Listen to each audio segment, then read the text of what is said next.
हरिः ओम्। कौसल्या सुप्रदा रामपूर्वा सन्ध्या प्रवर्तते। उत्तिष्ठ नरशार्दूला कर्तव्यम् दैवमान्निकम्। उत्तिष्ठोत्तिष्ठ गोविन्द उत्तिष्ठ गरुडध्वजा। उत्तिष्ठ कमलाकान्ता त्रैलोक्यम् मङ्गलम् कुरु। उत्तिष्ठोत्तिष्ठ गोविन्द उत्तिष्ठ गरुडध्वजा। उत्तिष्ठ कमलाकान्ता त्रैलोक्यम् मङ्गलम् कुरु। मातः समस्त जगताम् मधुकैटभारेः पक्षा विहारिणि मनोहर दिव्यमूर्ते। श्रीस्वामिनि श्रितजनप्रियदानशीले श्रीवेङ्कटेशदयिते तव सुप्रभातम्।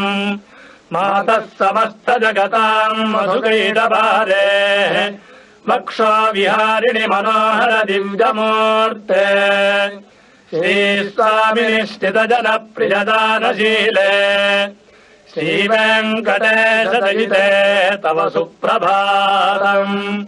तव सुप्रभातमरविन्दलोचने भवतु प्रसन्नमुखचन्द्रमण्डले। इति शङ्करेन्द्रवनिताभिरर्चिते वृषशैलनाथदयिते दयानिधे। अत्र्यादिसप्तऋषजः समुपास्य सन्ध्याम् आकाशसिन्धुकमलानि मनोहराणि। आदायपादयुगमर्चयितुम् प्रपन्नाः शेषाद्रिशेखर विभो तव सुप्रभातम्। पञ्चाननाब्जभवषण्मुखवासवाद्याः त्रैविक्रमादिचरितम् विबुधा स्तुवन्ति। भाषापतिः पठति वासरशुद्धिमारात् शेषाद्रिशेखर विभो तव सुप्रभातम्।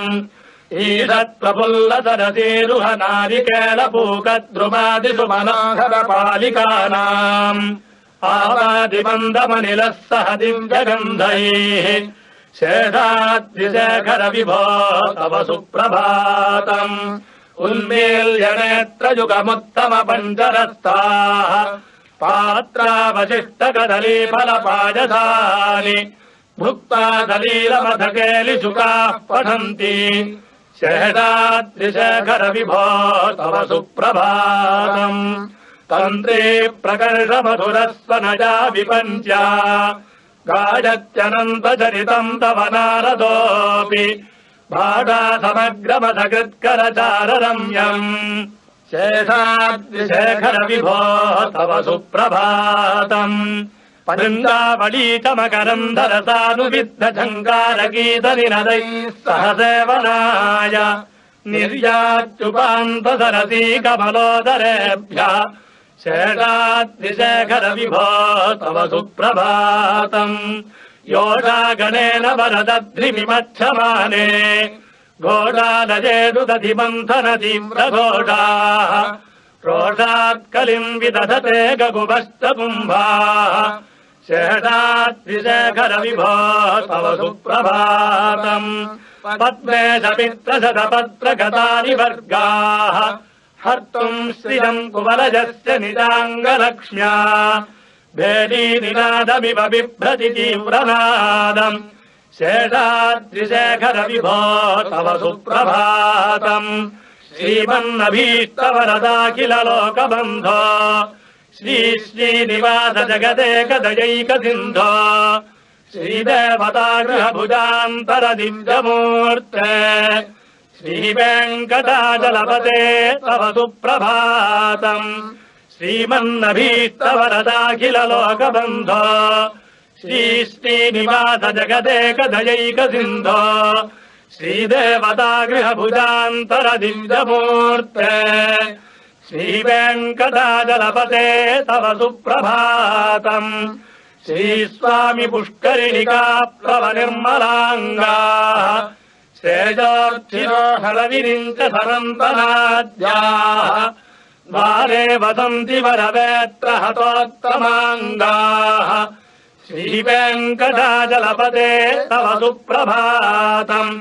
श्रीशेषशैलगरुडाचल वेङ्कटाद्रिनारायणाद्रिवृषभाद्रिवृषाद्रिमुख्याम् आख्याम् त्वनीयवसतेरनिशम् वदन्ति श्रीवेङ्कटाचलपते तव सुप्रभातम् सेवापरा शिवसुरेश कृतानुधर्म रक्षोऽम्बुनाथपमानधनाधिनाथाः बद्धाञ्जलि प्रविलसन् निज शीर्षदेशाः श्रीवेङ्कटाचलपते तव सुप्रभातम् घाटेषु ते विहगराज मृगाधिराज नागाधिराज गजराज हयाधिराजाः स्वस्थाधिकार महिमाधिकमर्थयन्ते श्रीवेङ्कटाचलपते तव सुप्रभातम्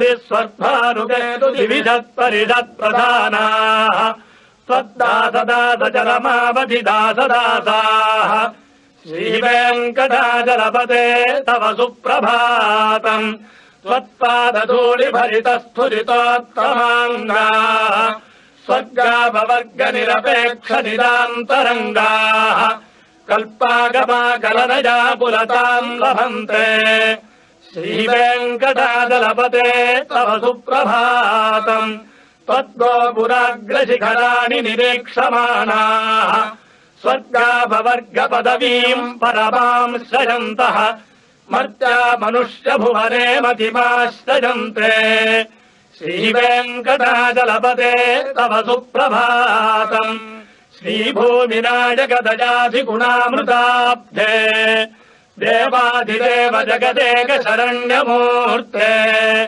श्रीमन्ननन्तगरुडादिभिरर्चिताङ्घ्रे श्रीवेङ्कटाचलपते तव सुप्रभातम् श्रीपद्मनाभपुरुषोत्तम वासुदेव वैकुण्ठमाधव जनार्दन चक्रपाणे श्रीवत्सचिह्न शरणागत पारिजात श्रीवेङ्कटाचलपते तव सुप्रभातम् कन्दर्पदर्पहर सुन्दर जिञ्जमूर्ते कान्ताकुचाम्बुरुह कुट्मललोलदृष्टे कल्याण निर्मल गुणाकर जिञ्जकीर्ते श्रीवेङ्कटाचलपते तव सुप्रभातम् मीनाकृते कमठकोल नृसिंहवर्णिन् स्वादिन् परस्वत तपोधन रामचन्द्र शेषांशरामयतु नन्दन कल्किरूप श्रीवेङ्कटाचलपते तव सुप्रभातम् एलारवङ्गघनसार सुगन्धतीर्थम् दिव्यम् विजत्सरिति हेम घटेषु पूर्णम् धृत्वाद्य वैदिकशिखामणयः प्रहृष्टाः तिष्ठन्ति वेङ्कटपते तव सुप्रभातम् भास्मानुदेति विगतानि सरोरुहाणि सम्पूरयन्ति निनदैः ककुभो विहङ्गाः श्रीवैष्णवाः सततमर्थितमङ्गलास्ते धामाश्रयन्ति तव वेङ्कटसुप्रभातम् ब्रह्मादयः सुरवराः समहृदयस्ते सन्तः सनन्दनमुखास्तव योगिवर्याः धामान्तिके तव हि मङ्गलवस्तुहस्ताः श्रीवेङ्कटाचलपते तव सुप्रभातम् लक्ष्मीनिवास निरवद्य गुणैकसिन्धो संसारसागर समुत्तरणैकसेतो वेदान्तवेद्य निज वैभव भक्तभोग्य श्रीवेङ्कटाचलपते तव सुप्रभातम् लक्ष्मीनिवास निरवद्य गुणैकसिन्धो संसारसागर समुत्तरणैकसेतो वेदान्तवेद्य निज वैभव भक्तभोग्य श्रीवेङ्कटाचलपते तव सुप्रभातम् इत्थम् वृषाचलपतेरिह सुप्रभातम् ये मानवाः प्रतिदिनम् पठितुम् प्रवृत्ताः तेषाम् प्रभातसमये स्मृतिरङ्गभाजाम् प्रज्ञाम् परार्थसुलभाम् परमाम् प्रसूते कमलाकुचचोजुग कुङ्कुमतो निजतारुणितातुलनीलतनो कमलायतलोचन लोकपते विजयी भव वेङ्कटशीलपते कमलाकुचूचुक कुङ्कुमतो निजतारुणितातुल नीलतनो कमलायतलोचन लोकपते विजयी भव वेङ्कटशीलपते स चतुर्मुख षण्मुख पञ्चमुख प्रमुखाखिल दैवतमौलिमणे शरणागत वत्सल सारनिधे परिपाल जपामृतशैलपते अतिबेल तजात वधुर्विधहैरनुबेल कृतैरपराधगतैः भरितम् भरितम् वृषशैलपते परया कृपया परिपाहि हरे अधिवेङ्कटशैलमुदारमते जनताभिमताधिगतानरतात् परदेवतजागतितान्निगमैः कमलादजितान्न परङ्गलजे करवेणुरवावसगोपवधूशतकोटिवृत स्मरकोटिसमात् प्रतिवल्लभिकाभिमतात् सुखदात् वसुदेवसुतान्न परङ्गलजे अभिराम गुणाकरदासरथे जगते गधनुद्धर धीरमते रघुनायक राम रमेश विभो वरदो भवदेव दया जलधे अवनीत नजाकमनीत करम् रजनीधर चारुमुखाम्बुरुहम् रजनीधर राजतमोमिहरम् महनीरमहम् रघुराममये सुमुखम् सुहृदम् सुरभम् सुखदम् स्वनुजम् च सुखादभवोगदनम् अपहाय रघुत्महमम् यमहम् न कथम् च न कञ्चन दातु भजे विना वेङ्कटेशम् ननाथो ननाथः सदा वेङ्कटेशम् स्मरामि स्मरामि हरे वेङ्कटेश प्रसीद प्रसीद प्रियम् वेङ्कटेश प्रयच्छ प्रयच्छ विना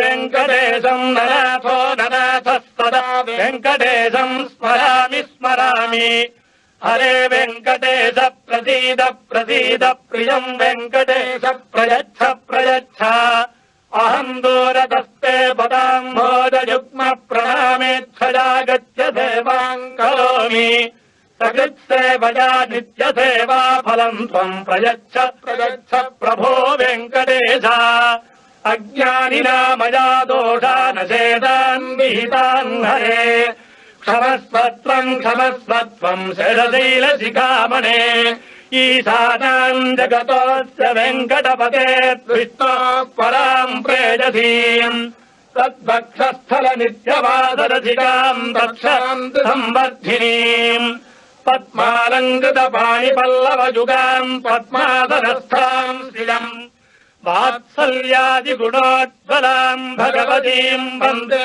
जगन्मातरम् ईशानाम् जगतोऽस्य वेङ्कटपते विष्णोः पराम् प्रेयसीम् तद्भक्षस्थल नित्यवासरसिकाम् दक्षान्ति संवर्धिनीम् पद्मालङ्कृत पाणिपल्लवयुगाम् पद्मासनस्थाम् श्रियम् वात्सल्यादिगुणोज्ज्वलाम् भगवतीम् वन्दे जगन्मातरम् श्रीमन् कृपाजलनिधे कृत सर्वलोक सर्वज्ञ शक्तरथ वत्सल सर्वशेषिम् स्वामिन् सुशील सुलभाश्रित पारिजात श्रीवेङ्कटेश चरणौ शरणम् प्रपद्ये आनूपुरार्पित सुजात सुगन्धि पुष्प सौरभ्य सौरभगतौ समसन्निवेशौ सौम्यौ सदानुभवनेऽपि नवानुभाव्यौ श्रीवेङ्कटेश चरणौ शरणम् प्रपद्ये नब्जो विकासितमुदित्परसान्द्रराग सौरभ्य निर्भर सरोरुगसाम्यवार्ताम्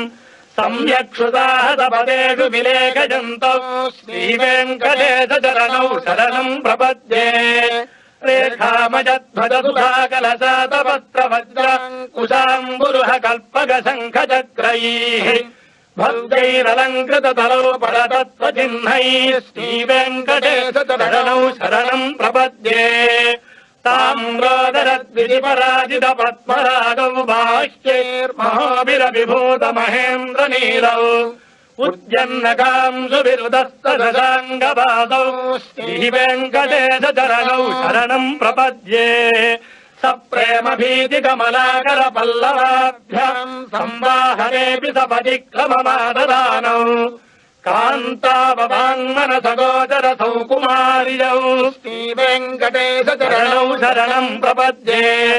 लक्ष्मीमहीतदनुरूपनिजानुभावनीलादिदिव्यमहिषीकरपल्लवानाम् आरुण्यसङ्गमनतः किल सान्द्ररागौ श्रीवेङ्कटेशचरणौ शरणम् प्रपद्ये नित्यानमद्विनिशिवादिकिरीटकोटिप्रत्युक्तदीप्तरवरत्नमः प्रलोहैः नीराजनाविधिमुदारमुपाददानौ श्रीवेङ्कटेशचरणौ शरणम् प्रपद्ये विष्णोः पदे परमजिद्युदितप्रशंसौ यौ मध्व उत्सजिति भोग्यदयाप्युपात्तौ भूयस्तदेतिरवपाणितलप्रतिष्ठौ श्रीवेङ्कटेशचरणौ शरणम् प्रपद्ये पार्थाय तत्सदृशतारथिना त्वयैव यौ दर्शितौ स्वचरणौ शरणम् व्रजेति भूयोऽपि मह्यमिहतौ करदर्शितौ ते श्रीवेङ्कटेशचरणौ शरणम् प्रपद्ये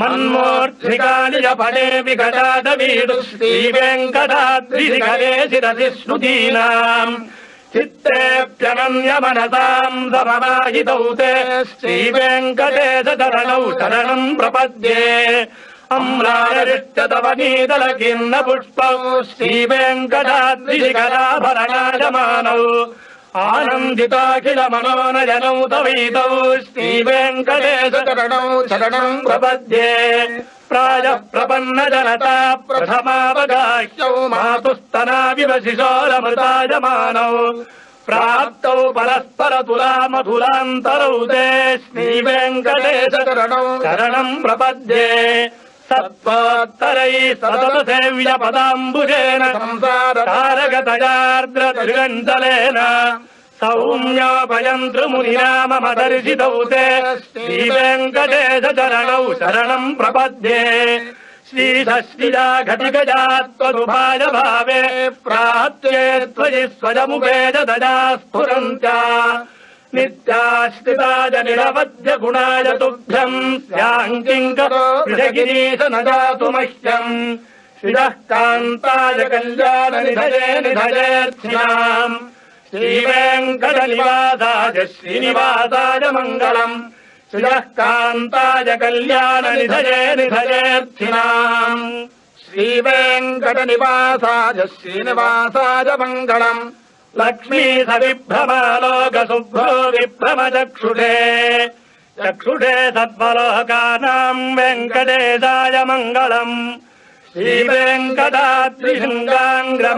श्रीवेङ्कटाद्रिशृङ्गाङ्ग्रमङ्गलाभरणघ्रजे मङ्गलानाम् निवासाय श्रीनिवासाय मङ्गलम् सर्वावयव सौन्दर्य सम्पदा सर्वचेतसाम् सदा सम्मोहनायास्तु वेङ्कटेशाय मङ्गलम् नित्याय निरवध्याय सत्यानन्दचिदात्मने सर्वान्तरात्मने श्रीमद्वेङ्कटेशाय मङ्गलम् स्वतः सर्वविदे सर्वशक्तये सर्वदेशिने सुलभाय सुशीलाय वेङ्कटेशाय मङ्गलम् परस्मै ब्रह्मणे पूर्णकामाय परमात्मने प्रयुञ्जे परतत्त्वाय वेङ्कटेशाय मङ्गलम् आकालतत्त्वमशान्तमात्मनामनुपश्यताम् अतृप्त्यमृतरूपाय वेङ्कटेशाय मङ्गलम् राजस्वचरणौ पुंसाम् शरण्यत्वेन पाणिना कृपया दिशते श्रीमद्वेङ्कटेशाय मङ्गलम् दयामृततरङ्गिण्यास्तरङ्गैरिव शीतलैः अपाङ्गैः सिन्धते विश्वम् वेङ्कटेशाय मङ्गलम् त्रग्भूताम्बरहेतीनाम् सुतमावामूर्तये सर्वार्तिशमनायास्तु वेङ्कटेशाय मङ्गलम् श्रीवैकुण्ठविरक्ताय स्वामि पुष्करिणीतटे रमया रममाणाय वेङ्कटेशाय मङ्गलम् श्रीवैकुण्ठविरक्ताय स्वामि पुष्करिणीतटे रमया रममाणाय वेङ्कटेशाय मङ्गलम् श्रीमत्सुन्दरजामातृमुनिमानसवादिने सर्वलोकनिवासाय श्रीनिवासाय मङ्गलम् मङ्गलाशासनपरैर्मदाचार्य पुरोगमैः सर्वैस्तपूर्वैराचार्यैः सत्कृताजास्तु मङ्गलम्